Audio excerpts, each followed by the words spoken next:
जय हिंद दोस्तों, मैं जगमोहन सोनी आपका स्वागत करता हूं आपके अपने YouTube चैनल मॉडर्न धर्म पर।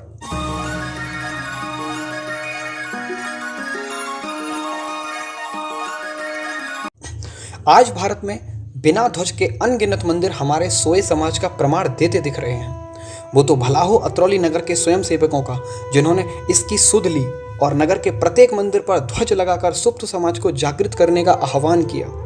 मैं आशा करता हूं कि अब अन्य ग्रामों, नगरों एवं महानगरों में भी समाज को नेतृत्व प्रदान करने वाले स्वयंसेवक इस प्रतिज्ञा को आगे बढ़ाएंगे और प्रत्येक मंदिर के शिखर को भगवामय करेंगे।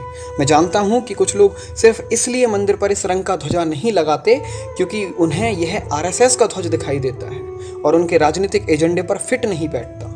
तो मैं उनसे तो यही कह सकता हूं कि चुल्लू पर पानी में डूब मरो।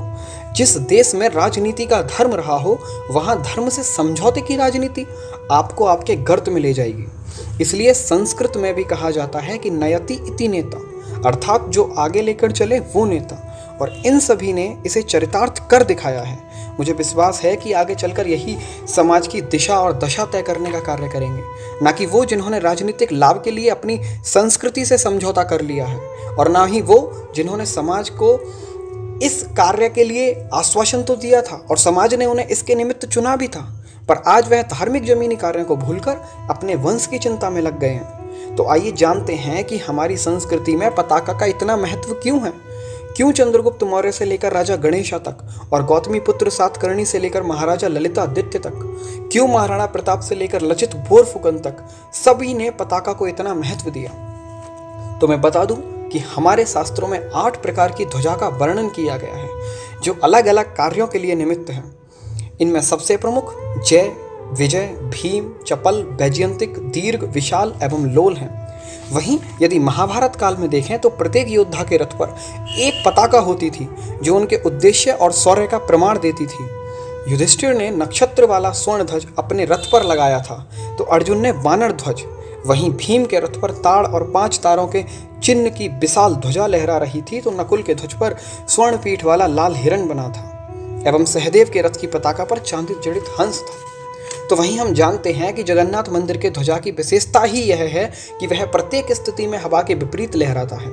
हम यह भी जानते हैं कि मेरे कृष्ण की राजधानी रही द्वारिकाधीश मंदिर, जिसकी 52 गज की ध्वजा 52 यदुवंशी राजाओं को दर्शाती है, जो दिन में 3 बार बदली जाती है। और यदि मध्य भारत में बात करें तो छत्रपति शिवाजी महाराज सदैव जय पताका साथ रखते थे। वह जब भी कोई किला जीतते सर्वप्रथम उसके शिखर पर भगवा ध्वज लगाते थे, जो उनके राष्ट्रभक्त सैनिकों का मनोबल तो बढ़ाता ही था, साथ ही दूर से दुश्मन की सेना आगे बढ़ने से इनकार कर देती थी।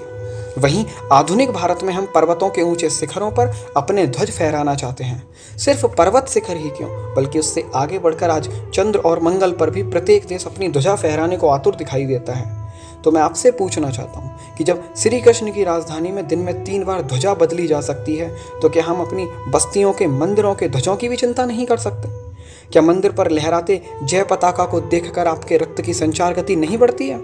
यदि हाँ, तो इसके उद्देश्य से जुड़िए, और नहीं तो अपने पूर्वजों के नामों की खोज कीजिए। हो सकता है कि साहब आप चौंक जाएं। इसका क्या अर्थ है सब समझ ही गए होंगे। जय हिंद।